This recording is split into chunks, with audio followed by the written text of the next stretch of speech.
안녕하세요. 가천대 길병원 영양팀 임상영양사 고유소입니다. 오늘은 슬기로운 식생활 관리라는 주제를 가지고 어떻게 식생활 관리를 해야 할지 그 방법에 대해서 말씀드리도록 하겠습니다.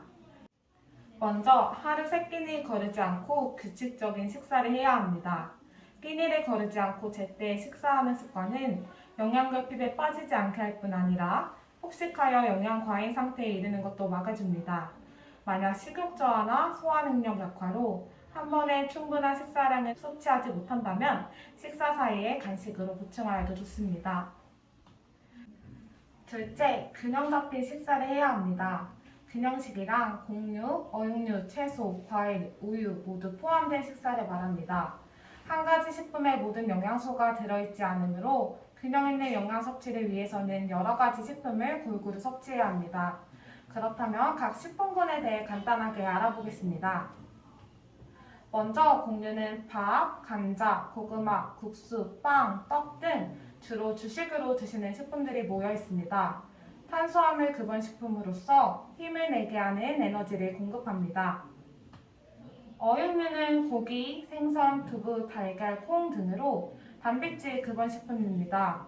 우리 몸을 구성하고 근육량과 면역력을 증진시켜주는 역할을 하니 매 끼니 질 좋은 단백질로 챙겨 드시는 것을 권장드립니다. 채소류는 식이섬유소, 비타민, 무기질이 풍부하며 신체 기능을 조절하는 역할을 해줍니다. 나물이든 생채소든 쌈 등 절이지 않는 채소를 포함하여 매 끼니 2가지 이상 섭취할 것을 권장합니다. 다음은 간식으로 활용할 수 있는 과일류와 우유류입니다. 과일을 드실 때는 제철 과일이 맛도 좋고 영양가도 더 풍부하다고 하니 제철 과일로 챙겨주시면 좋을 것 같습니다. 우유, 유제품류는 칼슘과 단백질이 풍부하여 골다공증을 예방해줍니다. 혹여나 우유를 드셨을 때 설사를 하거나 또는 속이 부글부글하는 등의 복부 불편감이 있는 분이 계신다면 두유나 호상 요구르트로 바꾸어 드셔도 좋습니다. 지금까지 간단하게 각 식품군에 대해서 알아보았는데요. 그러면 여기서 잠깐 문제 하나 풀고 넘어가도록 하겠습니다. 지금 보여드리는 이 식단은 균형 잡힌 식단일까요? 정답은 아닙니다. 반찬의 가짓수는 많지만 이 식단은 곡류군인 현미밥과 채소군인 콩나물국, 호박나물, 고사리나물, 포기김치로만 이렇게 곡류군과 채소군 이 2가지 식품군으로만 이루어져 있는 불균형적인 식단입니다. 따라서 반찬의 가짓수가 많다고 해서 골고루 먹는 것이 아니라 식품군별로 빠지지 않고 섭취하는 것이 골고루 먹는 것이라는 것을 다시 한번 확인할 수 있습니다. 다음 보여드리는 것이 균형 잡힌 식단의 예시입니다. 매 끼니 어육류군은 1접시 이상, 채소군은 2접시 이상, 밥이든 감자든 고구마 등 곡류군도 주식으로 드셔주시면 좋습니다. 매 끼니 골고루 챙겨 드시는 것이 어렵다고 생각하시는 분도 계실 텐데요. 간단하지만 균형식으로 섭취할 수 있는 방법 몇 가지를 알려드리려고 합니다. 만약 나는 밥이랑 국만 먹어 라고 하시는 분이 계신다면 밥과 시금치국을 드실 때 국에 두부를 넣어 시금치 두부국으로 드실 수도 있고 또 죽으로 식사를 하고 계신 분이 계신다면 흰죽보다는 소고기 미역죽이나 닭가슴살 야채죽처럼 고기, 생선, 두부, 달걀 등의 단백질도 포함되고 여러 가지 색의 채소나 해조류가 포함된 영양죽으로 섭취해 주시면 됩니다. 아침에 빵과 샐러드를 드신다면 샐러드에 닭가슴살이나 달걀을 넣어 드시면 간단하지만 균형 잡힌 식사를 할 수 있습니다.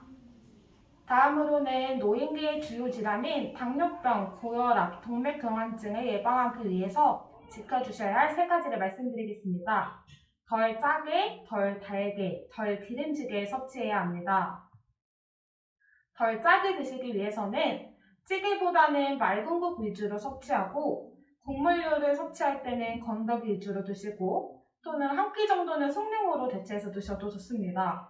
조림류의 밑반찬은 구이 또는 찜 형태의 밑반찬으로 바꿔서 드시고 염장김치보다는 생채 등으로 드시면 좋습니다.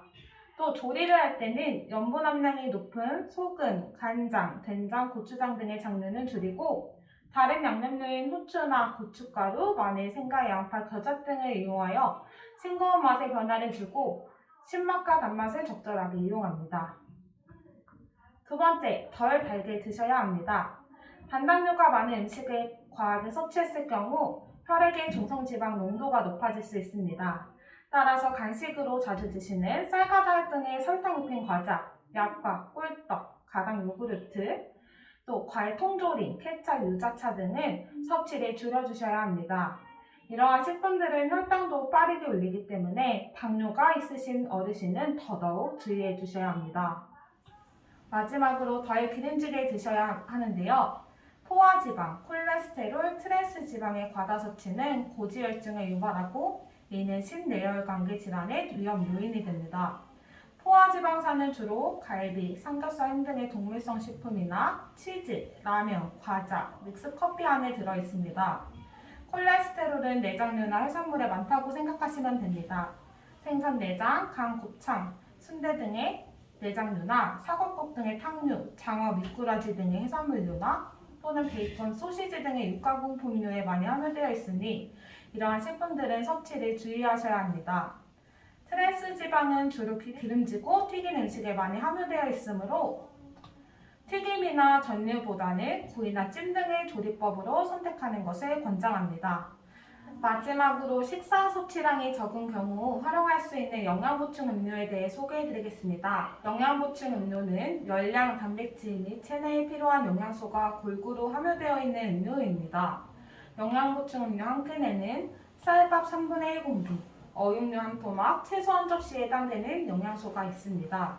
이처럼 영양보충 음료에는 다양한 영양소가 골고루 함유되어 있으므로 식사량이 부족할 때 이용하실 수 있습니다. 구수한 맛, 단호박 맛, 딸기 맛 등 맛도 다양하므로 기호에 맞게 선택하여 드실 수 있습니다. 식사 대용으로 드셔도 되지만 간식으로 섭취하셔도 됩니다. 이러한 영양보충 음료는 의료기 상사나 인터넷, 병원 내 편의점, 병원 근처 약국에서 구입이 가능하므로 한번 이용해 보시면 좋을 것 같습니다. 이상으로 교육은 마무리되었습니다. 어르신들 모두 슬기로운 식생활 관리를 통해서 건강한 삶을 사시길 바라겠습니다. 감사합니다.